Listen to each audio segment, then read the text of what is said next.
কবিতার নাম যোগমায়ার আবির্ভাব। কলমে এবং কণ্ঠে আমি উত্তরা মুখার্জি। কৃষ্ণ জন্মাষ্টমীর তিথি আজ মহা ধুমধাম।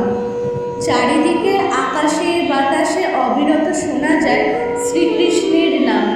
জন্ম হয়েছিল কারাগারে, রক্ষা করতে এ জগৎ সংসার।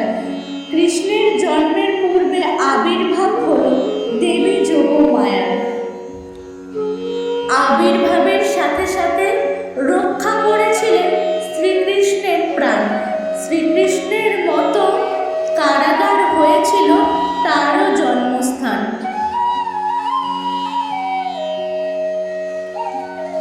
নিজ মায়ার দ্বারা দেবী যোগমায়া করেছিলেন সকল কারারক্ষীদের নিদ্রাচ্ছন্ন। তারই সহায়তায় পিতা বাসুদেব কারাগার থেকে মুক্তি হতে হয়েছিলেন সক্ষম। মামাশ্রী কংস তখন শিশু নিধনে হয়েছিলেন অক্ষম।